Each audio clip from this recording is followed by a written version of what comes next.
Hi, everybody. I'm Andy Nguyen, and this is Monaco, What's Yours is Mine, interpreting feedback and maintaining your vision. So let's start off with a quote about design. Design is a plan for arranging elements in such a way as best to accomplish a particular purpose. Thank you. So Monaco is a 4-player co-op heist game, and how many people here have played Monaco? Okay, great. Woo, thank you. Okay, so Monaco was released last year, April 24, 2013, and it was released on the following platforms: Windows, Mac, Linux, and the Xbox 360. So my role on Monaco primarily was that of the level designer. The levels in the game were made by the editor that was in the game, and I also helped with some of the game design.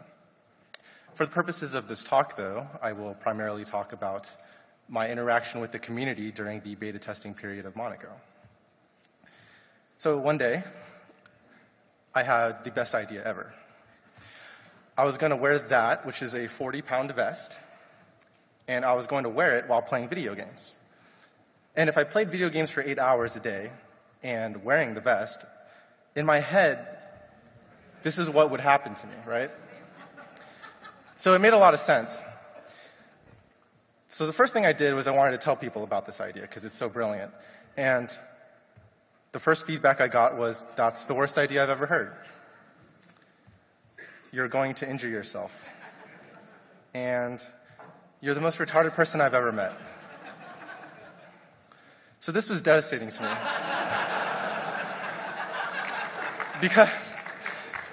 Because I was expecting a different sort of feedback. And I'm sure a lot of you people can relate to that where you go and you tell people about your game that you've been working on and you're so passionate about, and the feedback that you get is sort of the opposite of what you were expecting. So we're going to talk about how we interpreted the feedback for Monaco. During the beta period of Monaco, which was 6 months leading up to the release, we gave out about 400 Steam keys, privately released Steam keys, and we asked people to fill out a beta questionnaire. And in the questionnaire, we asked them these questions 3. What did you like? What didn't you like? And what confused you?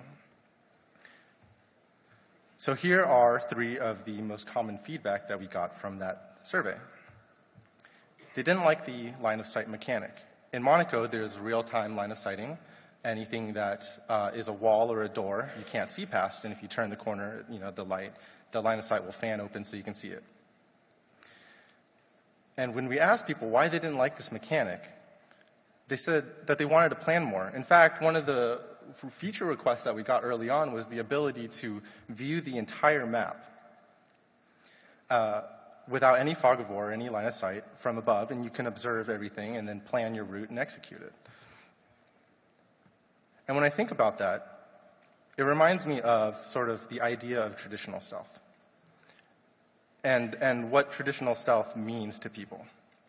And when I think about traditional stealth, I think about one of my favorite games, which is Mark of the Ninja. And Mark of the Ninja actually defines themselves. They have their elevator pitch is observe your enemies from afar, manipulate them with your tools, and execute your plan with precision. And that last part sort of rung true for this feedback. They wanted to plan out their heist and then execute it.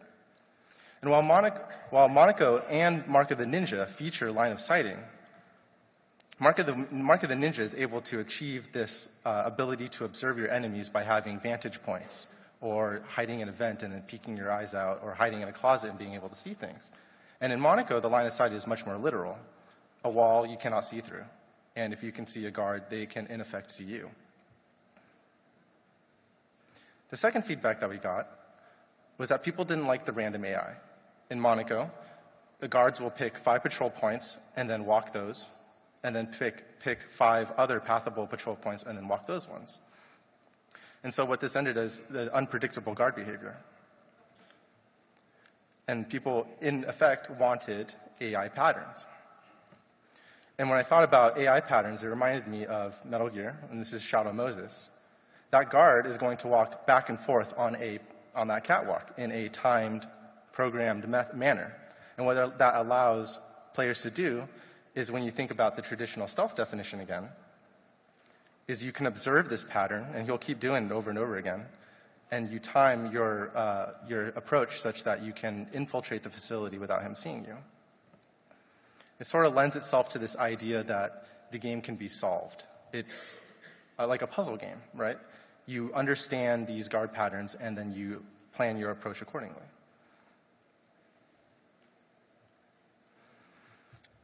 So the other thing that the people didn't like was the lack of failure. In Monaco, when you get seen, it's not game over. And you can actually get shot a couple times, too, and you won't die. People wanted much more strict punishment for this.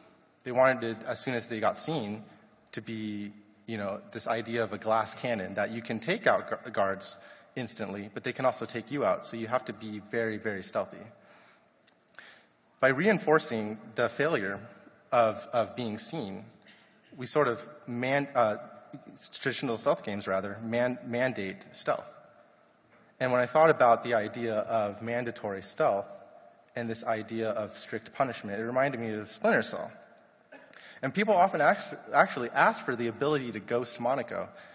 If you don't know what ghosting is the idea that there are, given the AI states of the game, that you can succeed and basically infiltrate the facility without interrupting any of the AI states. It's as if they had never known you existed. You were a ghost. So these three feedback was very different from what we were expecting with Monaco, because those elements were core designs. And we had to think about what were Monaco's design goals. So with Monaco, we liked the unpredictability of it. We wanted infinite replayability, and we liked the idea that even if you knew the layout of a facility, there's that tension of unpredictability, that you don't necessarily know what's around the corner. It keeps you on your toes, keeps you on edge. We also liked improvisation as a skill. So rather than solving a puzzle, learning the solution to a level, and then executing the solution, you have to use your wits and proceed with the skill of knowing how to play Monaco and improvise your solutions as they came to you. And this would, in effect, create a dynamic emotional range. Whereas if you were to ghost a traditional stealth game, there would be this very constant, subtle level of tension as you're almost getting seen and then not getting seen. But with Monaco, we modeled it after heist games, or heist movies, rather. And in heist movies, you can start off with a high-action car chase, and then you lose the guards, and then they get out of the car. But then a guard, turns the corner and it almost sees them, and then maybe it does see them and ends up in another chase, or maybe there's a shootout. This basically rise and fall of emotions is what we enjoyed about Monaco the most. It would start off with a subtle level of tension, and it would rise as you got seen, high action chase sequence, and then back down again as you were trying to hide. So what did we do to address these feedbacks? We kept the LOS since it was core to the design of the game, and we introduced a character called the Lookout. So players who had the desire to sense the location of guards in the game can play the Lookout. And the Lookout's abilities, it shows you the position of guards all over the map. It allows us to keep the LOS and satisfy their needs, as well as create cooperative opportunities so people who are playing the Lookout help their friends. We kept the guard AI. So the guards are still random, but now we implemented tools into the game, like tranquilizers and smoke bombs that allow you to improvise a solution to the guards. So if you turned a corner and there was a guard there that wasn't there before that you never expected, you can tranquilize them at the last second or use a smoke bomb, reinforcing the improvisational design goal. And we made it well known early on in the game that you cannot ghost the game. Just like in a heist movie, you break out of prison in the very beginning, and then it ends up as you hijack an armored car in a action-oriented chase sequence. So it was clear to us that we had to change the narrative of the game. People were playing Monaco thinking it was expecting one type of game, and they weren't getting it, so they were dissatisfied. So when we made the decision to change our narrative of Monaco, we spoke to various press outlets, and we told them, Monaco isn't a stealth game. Up until that point, we were saying stealth, but we didn't realize that people were misinterpreting what our intentions were. It's a game that's heavily inspired by the stealth genre, and it has heavy stealth moments in it, but we wanted to deconstruct the genre, take what we enjoyed about it, and add other elements of other genres to make a game that we wanted to play.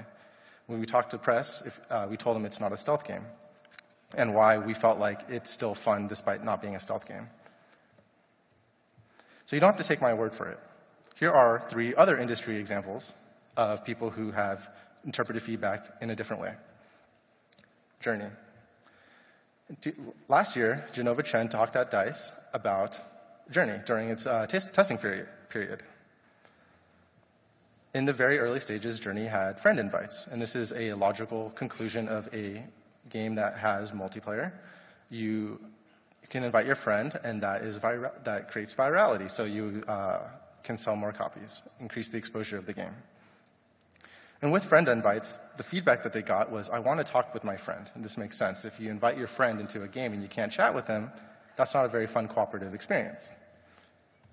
So what did that game company do? They said, we want friend chat, so they took out friend invites. If you think about it, Journey is a game where you feel forever alone. You're in the desert, and after a while, you meet someone else who's a complete stranger. And you're just like, you're a human, and I know how that feels. And if you were with your friend, that emotional connection just would not have happened. Borderlands. So Matthew Armstrong, the director of Borderlands, talked with Polygon during their alpha testing period for Borderlands, about an early zone called Skag Gully. And in Skag Gully, that's the Skag right there, the feedback that they got was, this is not fun. There are too many enemies. So what did Gearbox do to solve this problem? People told them there are too many enemies in the game. So they tripled the number of enemies. So what was happening, what they had concluded, is that early zone people thought was a travel zone. And people assumed that Borderlands was a game about exploration, like a hiking simulation, like Skyrim. But what happened was they were like, okay, we have our game, Borderlands, is about guns and lots of guns. And people didn't know that, that is the core emphasis of the game. And so we needed to increase the number of enemies, so you kill the enemies, you loot the guns, and you get more guns, and you kill more enemies, and such and such. And so by tripling the number of enemies, it reinforced that core game design. World of Warcraft. So lead designer Rob Pardo of World of Warcraft during the alpha period talked about how there was a mechanic in the game called Fatigue XP. And the way Fatigue works is when you play the game for too long, like let's say you earn a certain amount of experience, at that point you start earning half of the amount of experience that you normally get. The design goal for this mechanic was to make it so that players only played in 2-hour intervals at a time over the course of several days, rather than playing all in one day and then having seen all the content. And players hated this, obviously. They felt like they were being punished for playing. If they play the game in extended period of time, they're suddenly getting half the experience that they normally get. So what did Blizzard do? People hated Fatigue XP, so they didn't do anything mechanically. What they did was they renamed Fatigue XP to Bonus XP. And so now you are rewarded for not playing the game, and when you play the game, you earn double experience for a brief amount of time, rather than being punished for playing the game too much. Instead of earning 100% of your XP and then half of it for playing too much, you earn 200% of your XP for the initial period for not playing, and then the standard amount of XP at that point.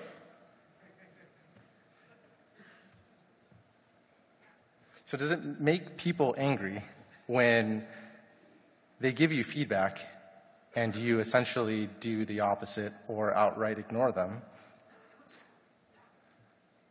My strategy on this, maintaining healthy feedback, is reminds me of a book that I read a while ago called How to Win Friends and Influence People. And this is one of the most successful self-help books. Now, the contents of the book itself are not actually as arrogant as the title implies. What it's actually about is how to be nice to people, which is okay, in my opinion.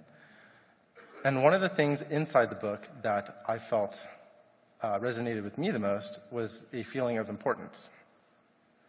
So when people give you feedback and they tell you, I would like this mechanic removed, and you, in effect, make the mechanic more prominent, what you can tell them is that because of their feedback, you were able to discover that you weren't achieving your design goal. And they, in effect, feel like their feedback has importance.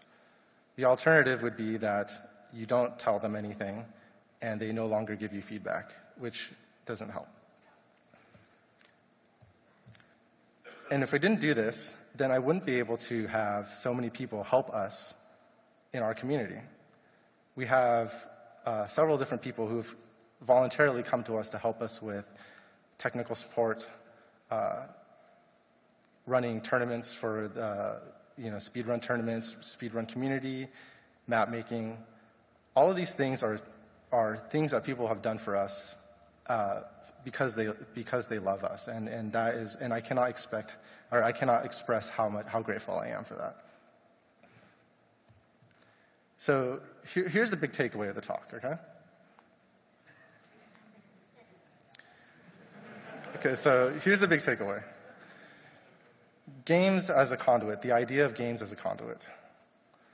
It starts with an idea in your head. And the goal is to get that idea into the player's head. So the game is essentially a conduit to transfer that idea into the player's head. The player is often going to tell you how to change the conduit, but they don't know the idea in your head. So you have to change the game such that you can transfer this idea appropriately. And that's it. My name is Andy. That's my email, my Twitter. Thank you.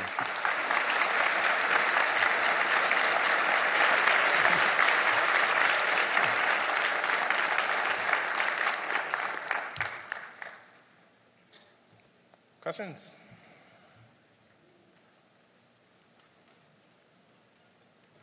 Yep. Did you end up doing the weight vest thing? Say that again? The weight vest thing? Oh, yes, I did. How did it work out? I tell people that I find the results to be successful, but that is probably biased. Hi, Andy. Yes? How do you handle the signal-to-noise ratio when you have a lot of players giving you feedback? Sorry. How do you handle the signal-to-noise ratio? Signal to noise. I fortunately had the position of being essentially a community manager. So I took it upon myself to try to respond to as many people as possible. I think it helped that we did our beta testing in waves. So we released 50 keys at a time, got the feedback, interpreted the feedback, implemented changes, and then released another set of 50 keys. If it was 100,000 keys at once, then it would be much more difficult to handle. Hey there. So after you sort of took this PR project to communicate your game as not a traditional stealth game, yeah. did you notice like a huge change in the amount of feedback, the type of feedback you were getting? Did we get a change? Yes. I initially had some slides in there about how in our reviews, our most positive reviews, they'll say things like reinforcing sort of the marketing that we were emphasizing, that Monaco was not a stealth game, and that getting seen is part of the fun.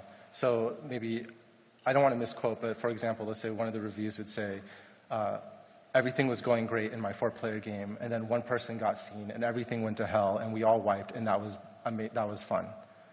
Whereas if you view it from a stealth game perspective, then it's not fun because that one person got seen and then everybody got wiped. But we wanted to reinforce the action part of it, the chase. So yeah, in our best reviews, we definitely saw sort of hints of our marketing, our new marketing in there. And then in our lower reviews, we even saw people saying, comparing us to traditional stealth games, saying Monaco is not as good as this game because this game is better at stealth, which is essentially true because those games were like pure stealth games. Yeah, the question that I had is, when you say give importance to the feedback of the players, when you do like the opposite of what they were telling you, do you tell them when a statement, or you wait for them to say like, hey, why didn't you do this when I told you that I didn't like it? The approach that I've had with feedback is very conversational. When we did the survey, it was anonymous, so we can encourage people to post what it is that they had to say. But with particularly tight members of our community, I've been very conversational with them and asked them. And when we had the opportunity to ask people for more information, they've typically I expressed to them that I'm more curious about their emotional response to a mechanic rather than how they would change the mechanic. So if they don't like said mechanic, you can ask them, like, why does it make you feel confused, or why does it make you feel upset? And then you can have a conversation about how to change it. And so it's not so much like you do it and you ignore them. And that's, is that what you're kind of getting at? Yeah, because I find it like, what you said, that they told us this and we do the opposite, but we have to make them feel important. My question was like, how do you make them feel important? Like, you tell them? Oh, you tell them that because, okay, so the question was, how do I make people feel like they feel important? Mm-hmm. Everybody who gives us feedback on a game is integral to the design of the game. And sometimes they don't know that. So it's important to tell them, say, like, your feedback helps shape what the game has become. And for me, that would make me feel important, that I had an influence on, like, a game that I was really passionate about. Right. Thanks. Yep. As community manager, how do you deal with like really angry or indignant players? Like if a player wants you to buff their favorite character, or they're threatening to kill a dog or something. So we had a really good example of a member of our community who I do believe that at some point the people who play your game are going to know your game better than the makers of the game because they play it so much. And we had a player who has absolutely passionate a game and is one of the top players in the world, like top 2, top 3. And he wrote a very long post about balancing a character.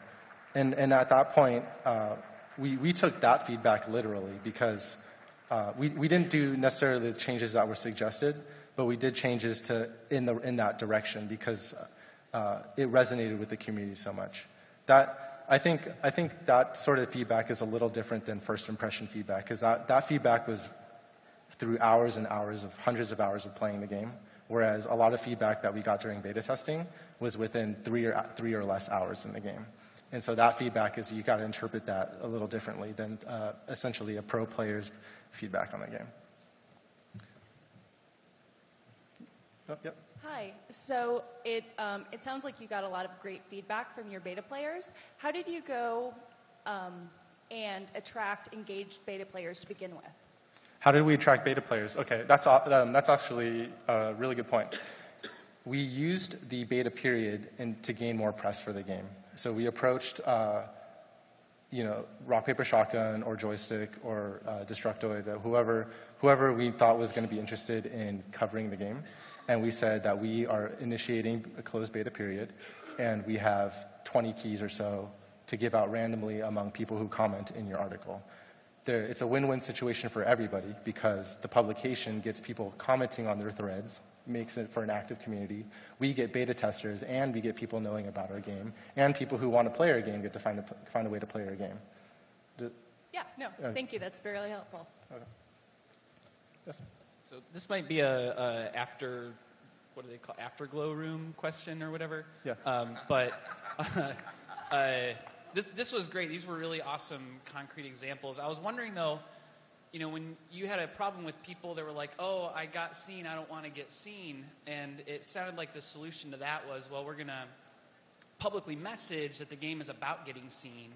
Did you guys have was there internal, like, systemic stuff about let's make getting seen more fun, so when Yes. it happens to people, when it happens, it's okay if they've brought in the wrong idea. Right. The game changes their expectations for them. Like, Right. play yakety sax when they get seen or something. Right. So the question is, was it an intentional internal design discussion to make getting seen part of the game? And through playing with our friends and playing with other indies, we had the most fun when we were getting beaten as we were trying to get away, getting into the staircase at the last second, and making it out with one hit point left. It was an active decision to make getting seen fun. We believe as general design philosophy that if failure is fun, then failure isn't as terrible as like always ruining your experience. But we wanted to make the actual experience of getting seen a fun and exciting part of the game. Yeah, I'm just curious, like, were there specific changes that you guys did? That we did to the game, right. Yeah, like, For for example, us, the designers getting seen is awesome, but right. players hate it. Right. What's the stuff?